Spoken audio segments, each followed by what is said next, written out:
Okay, so good day everyone. We are the group 6. Today we will discuss about the lesson 4, the organizational climate of schools. Let us know what is the organizational climate. So, organizational climate refers to the collective perceptions, attitudes, and feelings of the teachers, students, and staff, and the overall atmosphere of our school. It also includes the norms, values, relationships, and leadership styles. These elements shapes daily interactions within the school. It is also defined that the organizational climate is the set of internal characteristics that distinguishes one organization from another, and also the organizational climate influences the behavior of its members. Just like classroom environment, we also have environment at school. And now we will tackle the differences or the difference between school climate and school culture. It says here that school climate is are the immediate experiences and perceptions. It is the day-to-day feel of the school environment. Meanwhile, the school culture is long-standing traditions and a deep-rooted personality of the school. Or simply, the difference between the climate and the school culture is that school climate is the present atmosphere, what is happening as of the moment. Meanwhile, the school culture is a long-term values wherein it stays or it's been practiced for a long time. The importance of this organizational school climate is that it improves teaching quality. The climate directly impacts the teaching effectiveness and also the effectiveness or the quality of the instructional materials. It also influences the students' motivation, engagement, and academic achievement. It also shapes overall school performance and staff collaboration. A positive school climate reduces the teacher's stress, disengagement, and turnover. It also promotes equity, inclusion, and continuous improvement. That is why a school climate must have a positive environment. Because if the environment or the climate of the school is positive, the creation of it, like the positive environment, is the teachers and the students can thrive and they can have an harmonious way of learning. Good morning, class, and today we'll be talking about the components of organizational climate. And this component has a three component. The first one is the physical environment, the second is the social and emotional environment, and lastly is the academic and professional environment. Now, class, we'll be talking about physical environment. What is a physical environment? Okay, physical environment, class, refer to how the school's physical spaces looks and feel. Here includes the building, classrooms, playground, lighting, ventilation, cleanliness, and the safety features that will maintain the surroundings of communication, that people and learning matters. In other words, class, here are where the people live, work, or maybe place, no? And the best example here, class, is where the school have the clear signage, safety gates, and no litters give student and parents the sense that this is the place that cares about us and their safety. Class, we'll be talking about the second component, which is the social and emotional environment. What is a social and emotional environment? Social and emotional environment, class, focuses on how student, teachers, staff, and families interact. It's involved emotional, like safety, respect, positive relationship, trust, and support. Here also you determine how comfortable the people feel participating, asking question, and taking risks, no? In other word, class, here where you interact with your family, friends, and others. And here we will build strong relationship to each other. The best example here, class, is where a teacher who greets student by name. That is a good example of social and emotional environment. Another example, class, is where a student feel their opinion matters. That is the best example of social emotional environment. Class, we'll be talking about the last component, which is the academic and professional environment. What is academic and professional environment? Academic and professional environment class relate to the academic expectation for student and support structures for learning. Here includes professional growth, developmental opportunities, and encourage teacher or student to develop more. And another way is to shape the strong learning environment or culture and empower staff to grow more. Okay, no? Another word class here is where you develop your professionalism, no? And also here you build your future, of course. The best example here class is a school set high expectation for student, no? No, another example is a school encourages teacher to try new approach like project-based learning, technologies use, and support them in doing so, which improve teaching in those student experience. So today I'm going to be reporting about the dimensions of school climate.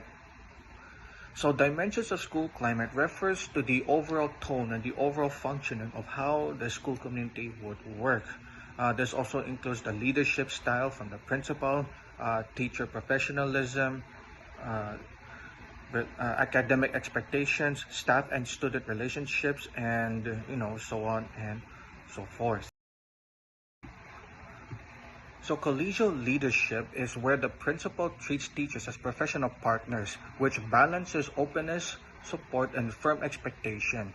Principal is approachable, fair, communicative, and maintains clear standards, and encourages teacher involvement in decision making. So this one highlights the relationship between the principal and the teacher. But why does this matter? It matters because it builds respect and trust between teachers and administration, which creates a collaborative school atmosphere and improves teacher morale and instructional effectiveness. So it's important to have a good relationship and a strong relationship between the teachers and the administration, because it affects the school community as a whole, which can also affect the school events such as intramurals, and it also affects the teacher morale. If the teacher morale is low, that means the school community may not be able to hold up. So again, it's important to have a good and strong relationship between the teacher and the principal and the administration as a whole, because again, it affects the school community. So next is teacher professionalism. So by the name itself, it's self-explanatory. Teachers have to act with commitment and respect. Teachers have to abide by the rules. Teachers have to be ethical. Teachers' judgment has to be responsible. They cannot play favorites among students. Teachers also have to learn to collaborate with other teachers, as one teacher cannot teach the entire school. Collaboration and mutual respect is central for teacher professionalism. So why does it matter? Well, it matters because it strengthens instructional quality and teamwork. So like I mentioned before, one teacher cannot teach the entire school. They're going to have to rely on other teachers for help. Hence highlighting the importance of collaboration amongst teachers. It also creates a positive collegial staff culture and enhances trust and consistency in teaching practices. So again, teaching professionalism also highlights the importance of collaboration amongst teachers in the school community. So next is academic press. So academic press highlights or emphasizes the high academic expectations from students. Students are encouraged to work hard, complete tasks, and aim for excellence. They are also expected to persevere and complete assignments and engage in serious learning, while teachers provide the support and structure and encouragement that students need in order to succeed.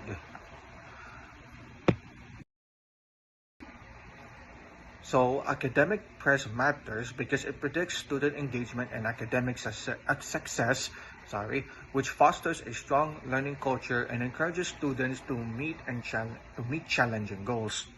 So like I mentioned before, students are expected to persevere and complete assignments and aim for high standards or high grades, while teachers provide students the encouragement and the motivation they need to aim for such high grades. Because without that motivation, students may not be able to aim for high grades, which tends to affect the school community and the school picture as a whole. So again, motivation for students to aim for high grades is important. So next is institutional vulnerability. So institutional vulnerability measures how exposed the school is to outside pressure. The outside pressure basically means frequent criticisms or interference from parents, community groups, or political forces, which tends to distract the school administration from important school or instructional priorities, which tends to increase stress among teachers and administrators. So why does it matter? It matters because a highly vulnerable school may struggle to maintain focus on learning, which can weaken morale and organizational stability. And that weak morale may have a big impact on decision making and the overall school climate, or in this case, the school community. So a weak morale, which was caused by the criticisms and outside pressure that the school is facing, can have a big impact on how decisions are made in the school and the school community itself. So again, a weak morale has a big impact on decision making and the overall school climate, which is why institutional vulnerability matters. Now let's talk about types of organizational climate in school. So organizational climate refers to the overall atmosphere, relationship, attitudes among administrators, teacher, and students. Influences motivation, productivity, and school success. So according to Halpin and Croft, identify six school climate types that describe how school function. So first, so first, we have here open climate. So first bullet, high trust, collaboration, and mutual respect. Second, transparent communication and innovation encouraged so everyone feels valued, making the school positive and productive. So second, we have here autonomous climate. Teacher have independence and professional responsibility. Second, principal guides but allows decision making. So this encourage growth because teachers can apply their expertise freely. So third, we have here controlled climate. So strict supervision, emphasis on discipline and task completion. Second, efficient but limits creativity. So this means works get done quickly, but the teacher may feel pressured. Fourth, we have here familiar climate. Warm, friendly atmosphere, strong personal relationships, and the next bullet may reduce productivity when socializing over outweighs work. So this means creates a comfortable environment but boundaries can blur. Now let's have the last two types which are the paternal climate and closed climate. So let's talk about the paternal climate first. So principal acts as a caring authority figure. Teachers feel supported but dependent, limited autonomy. So this means good for emotional security, but decision making remains centralized. Next, we have here the last closed climate. So poor communication, low motivation, rigid leadership results in low morale and weak performance. So this often leads to misunderstanding because people rarely engage properly.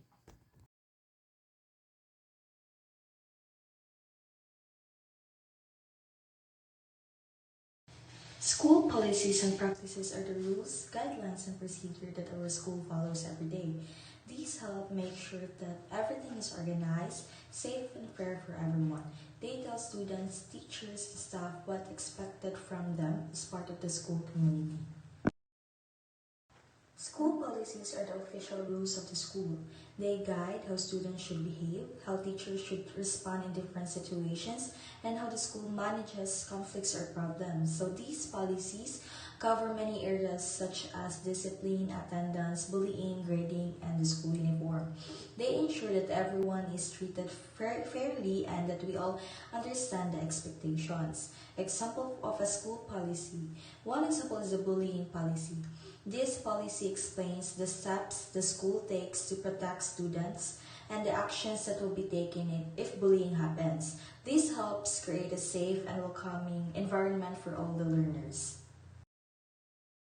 Why are school policies important? First, clear, fair, and consistent policies make the school a better place. When rules are applied fairly, students and teachers feel safe, respect motivated. Everyone understands what is allowed and what is not. Second, unclear or inconsistent rules cause problems. If rules are not clear or are enforced differently for different people, it leads to confusion, conflict, stress, negative behavior. This affects learning and relationship inside the school. The school policies shape the school climate. Policies influence how people behave, how they interact, how they feel inside the school. So a positive climate leads to better learning, better relationship, and a safer community. Alright, so next is the importance and implication of the school climate. So the importance and implication of the school climate means the effect or the impact of the school environment on teachers, students, and as well as the learning outcomes. So a good school climate will help everyone feel safe and respected and as well as to ready to learn. So we have here first the influence on teacher effectiveness and student outcomes. So a positive school climate supports effective teaching and better learning. So it creates a safe, better, and a clean, supportive environment that builds respect and as well as the confidence. So it encourages better communication among teachers and as well as the students. So when teachers feel valued and supported, they become more motivated to teach with passion. So students also feel comfortable and inspired to learn. So this connection between the teachers and students improve both teaching quality and as well as the learning results. So a good climate also reduces stress, making the learning smoother and more enjoyable for everyone. Next is encourages collaboration and innovation. So strong climate promotes teamwork and idea sharing, which inspires creativity and open-mindedness in solving problems. So teachers and students work together and explore new learning approaches. So collaboration makes the school a place of sharing and growth. So when people work together, they learn from one another and discover better ways to teach and learn. So innovation happens when everyone feels free to express their ideas. So this will help create lessons that are more effective, fun, and as well as enjoyable for the students. Next is the affects job satisfaction and overall school success. So a positive climate increases teachers' happiness, motivation, and as well as stability. So this leads to stronger performance and a more productive school environment. So it builds a sense of belonging and community support. So job satisfaction will lead to commitment. So when teachers enjoy their work, they probably stay longer and give their best effort. So these positive feelings spreads to students, resulting in a successful and united school community. So a strong school climate also helps the school improve, grow, and as well as to reach its goals in every year.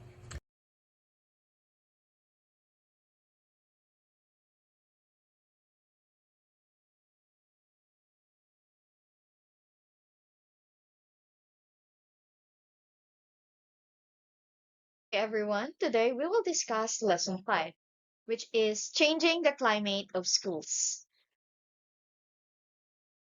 Today we will discuss about the changing of the school climate. So changing of a school climate is a continuous intentional process to improve the learning environment. It enhances the school's environment to support learning and, of course, the well-being of the student. It also offers positive climate, which promotes safety, support, and also the engagement. Also, changing the school climate can provide is important for the academic, social, and emotional development. If the environment of the school is not good enough for learning, there is a need for it to be changed. That is why we are changing the school climate. Earlier, I have said that there is a need to change the school's climate. Why? Well, if we can observe that there are signs of a negative or a toxic school climate, there really is a need. Why? It's because learning cannot prosper in a toxic or negative school climate. Just like how negative in classroom environment hinders the learning of the students inside a classroom. So when can we say that the classroom or the school rather has a negative or toxic climate? First is the sign of a low morale and poor communication. So if our student or we are having a hard time to communicate with each other or have an open communication, and that can cause misunderstanding. That is the reason why we need to change our school climate.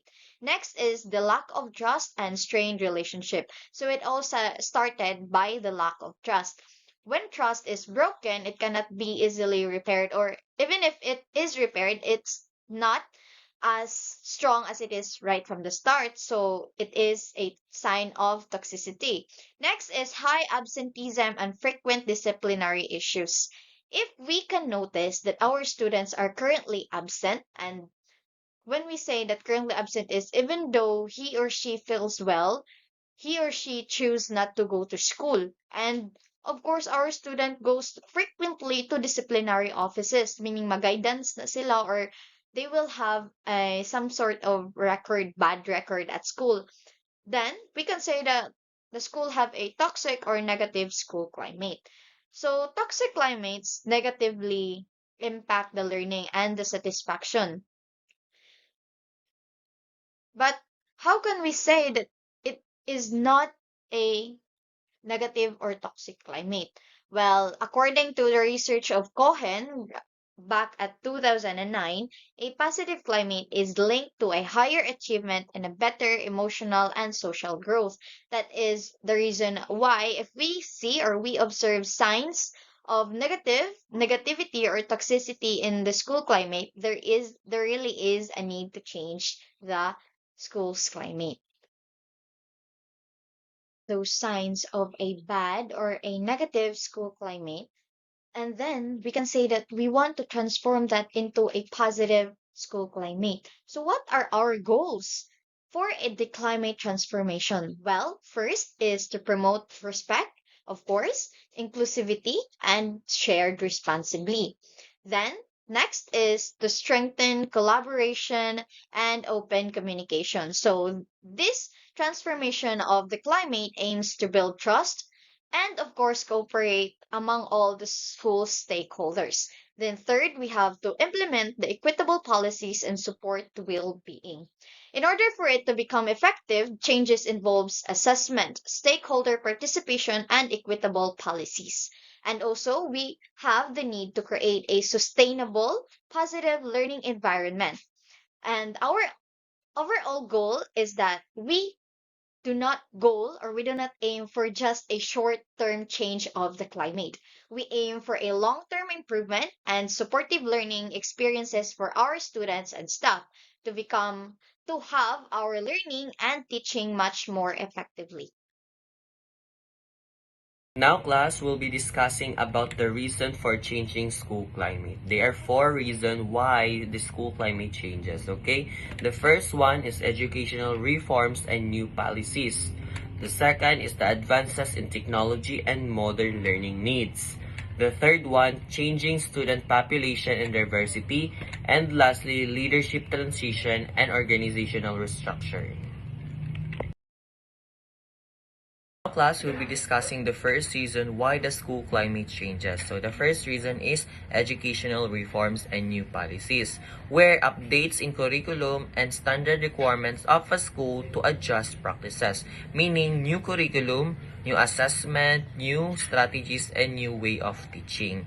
Another thing, class, is new policies push school to stay effectively, compliance, and accountability. Meaning, because of this new curriculum, new set of rules, new set of policies, schools stay effectively, compliance, and accountability. The best example here, class, is where a school is required to include more digital learning, assessment changes, so that the school must reorganize its classroom, teacher training, and student routine to align with the reforms. Now, class, we'll be discussing the second reason why the school climate changes, which is the advances in technology and modern learning needs. E-learning and digital tools require upgraded facilities and skills.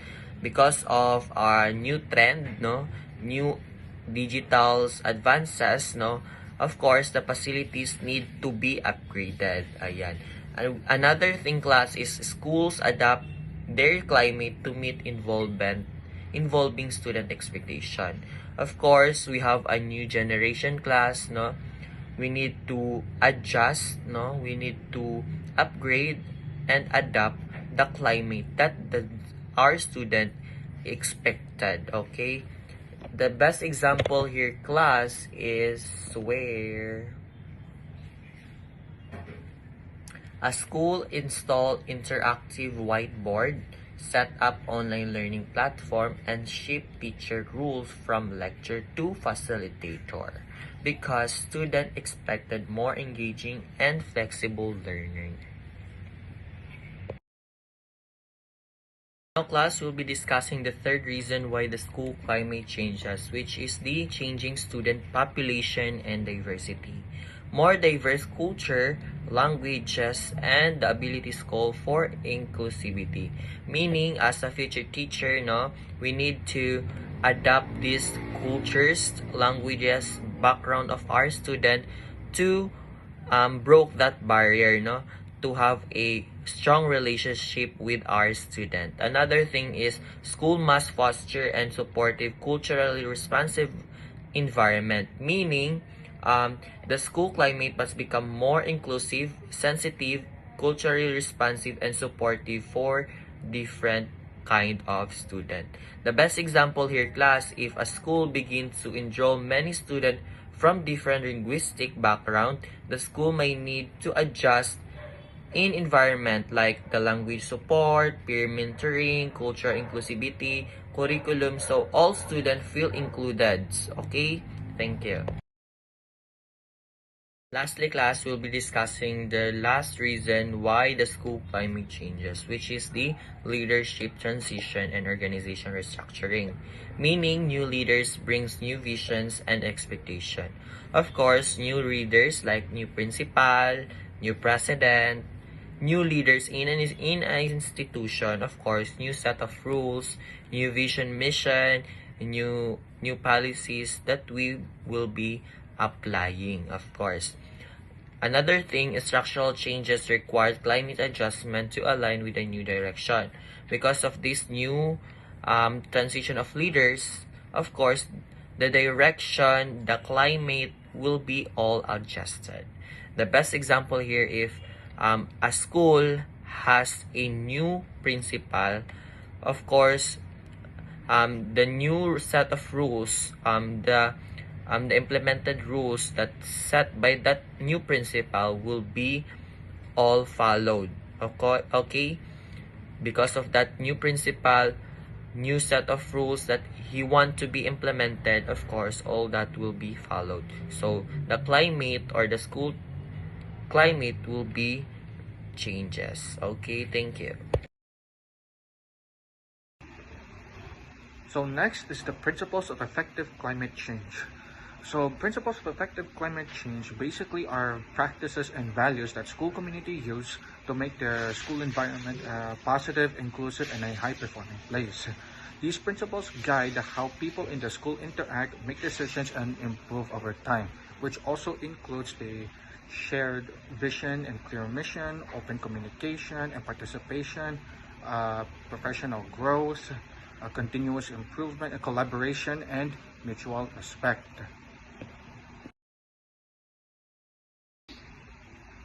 So next is the shared vision and clear mission. So everyone understands and supports the school's purpose and goals, which aligns the whole community towards a common direction and improvement, which also means that it guides daily decisions, policies, and long-term growth.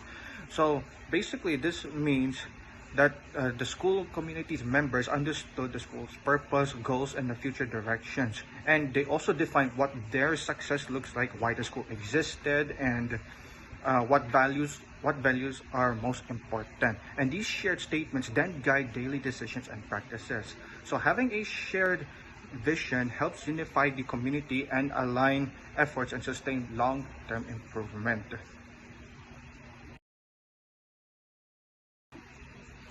So next is open communication and participation. So this basically means that it creates a structures and routines that encourages everyone in the school to voice out their ideas, opinions, their concerns, and their feedback. And it's not just members of the school community that are involved in this. So does the stakeholders as they share responsibilities and are accountable for such contributions. So because of this relationship, this builds trust, transparency, and a feeling that everyone is invested in the school's well-being. This also requires respecting everyone's perspectives and ensuring that all members feel heard and included in the school efforts to improve the school climate. So next is professional growth and continuous improvement. So this basically refers to the ongoing process by which educators like teachers, administrators, staff learn, reflect, and refine their practice. So the school provides meaningful opportunities for professional development like workshops, peer learning, or professional learning communities so that educators like teachers, administrators, and staff can grow in their craft and keep up with the best practices and improve student outcomes.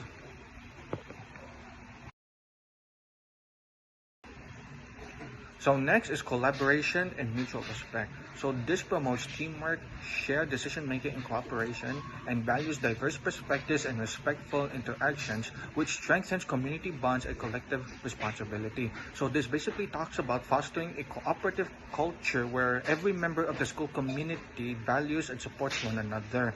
This means that teachers are working in teams, engaging in shared decision-making and co-creating norms rooted in trust and dignity. So people acknowledge and welcome different experience and they treat each other with basic respect.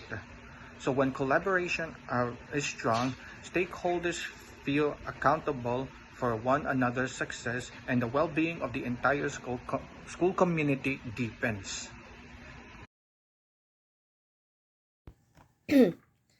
So now let's move forward to strategies to change school climate. So improving a school organizational climate requires continuous effort and collaboration. The following strategies help create a more positive and productive environment. First, building trust and strong relationship. So open communication and mutual respect strengthen the trust. Regular meetings and feedback sessions create unity and belonging. So strong relationship can help reduce conflicts and create a more supportive workplace. So for example, a principal regularly checks in with teachers asking what support they need and teachers freely share concerns without fear. Second, promoting teacher empowerment and leadership. Teachers involved in decision making feel more motivated and confident.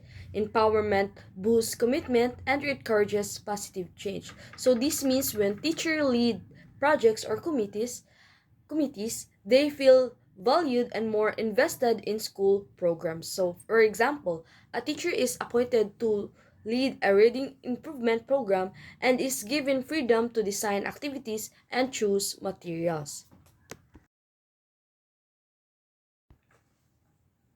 we have here encouraging student voice and participation. So students share ideas, take part in school governance, builds confidence, responsibility, and stronger school connection. So this means when students become more engaged because they feel their contributions matter and affect real school's decision. So for example, students vote on school events or suggest improvements like adding a quiet reading corner or organizing a clean up drive.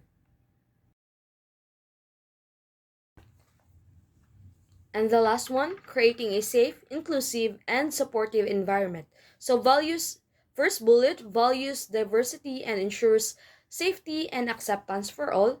Second, anti-bullying efforts and emotional support help everyone to thrive. So, a welcoming school environment reduces fear and stress, allowing students and teachers to focus better on learning. So, for example, guidance counselors hold anti-bullying workshops while teachers use inclusive language and ensure all students, no matter their background, feel respected.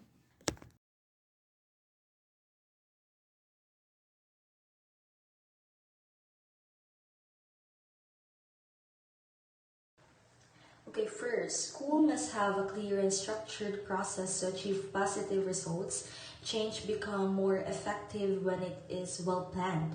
Second, the school should identify problems through surveys or assessments. These may include issues such as bullying, communication problems, or other concerns that need attention.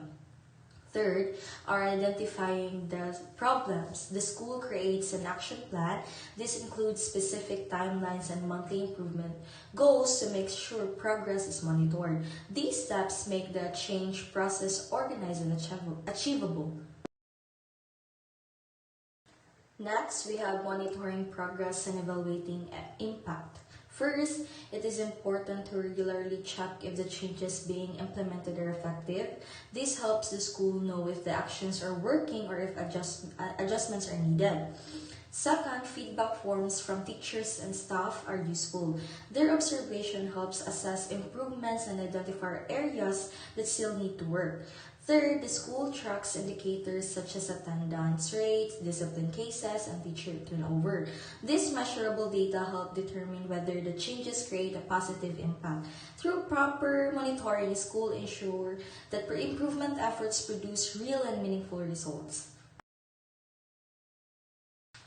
This slide explains how school can address resistance when changes are introduced. So first, some staff may feel uncomfortable or unsure about new practices. This is normal as change can be challenging for many people. So second, to ease this concern, the school should provide training and orientation. When staff understand the purpose and process of the change, they become more open to it. Third, holding open forums is useful. This allows teachers and staff to voice their concerns, ask questions, and offer suggestions. It promotes collaboration and transparency. So by addressing resistance properly, the school can move forward smoothly and ensure that everyone supports the change. First, celebrating progress keeps everyone in the school motivated. When students and staff see that their efforts are appreciated, they become more inspired to continue improving. Second, we acknowledge milestones such as improved attendance, better campus cleanliness, or any positive developments within the school. These small wins help a positive school culture. Lastly, the school can give certificates or recognition to teams and individuals who contributed. This not only rewards their hard work but also encourages others to do the same. Overall, recognition strengthens morale and promotes a healthy, motivated school environment. Alright, so next we have the roles of stakeholders in school climate. So when we say stakeholders, it is probably like a people who are involved in or affected by something, just like a school or an organization. So each group has a role in keeping the school climate positive. So First, we have here the school leaders and administrators as change agents. So we have first, it sets the example and shape a positive school culture. Second is to ensure the school is safe, organized, and welcoming. Third is to inspire teachers and students to work toward shared goals. So it explains like a school leaders guide the direction of the school, so their decision is probably an actions which influence how others behave. So when they show care, fairness, and strong leadership, the whole school follows their example. So good leadership will build a culture of respect, responsibility, and as well as a teamwork among everyone in the school. Next is the teachers as collaborators and innovators. So first, it builds a positive climate through teamwork and creativity. And it also uses engaging strategies which makes learning enjoyable. And next is to support one another to maintain respect and continuous improvement. So teachers are the heart of the classroom. So when they work together and share ideas, they make learning exciting and meaningful. So their teamwork probably shows the students importance of helping others and being creative. So by collaborating, teachers improve their teaching methods and as well as to create a happier and more effective learning environment.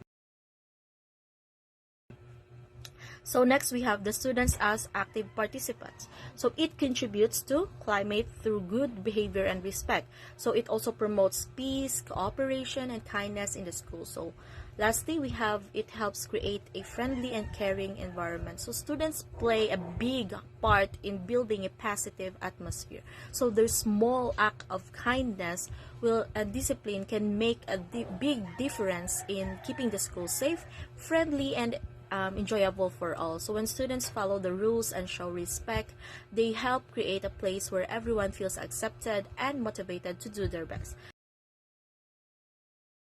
Next is the parents and the community as the partners. So we have here the first, it strengthens the school climate through involvement and communication. Second, it supports program and reinforces positive habits at home. And third is to promote shared responsibility for student success. So when we say like parents and the community, they are involved because it will help the students like feel more supported and cared for.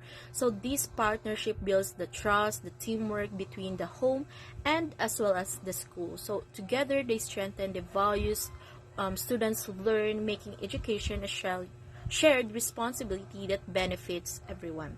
So in conclusion or in summary, as future teachers know, we must help this kind of environment by showing respect, teamwork, and as well as care, that we can inspire our students and create a school where everyone feels valued and as well as motivated to learn.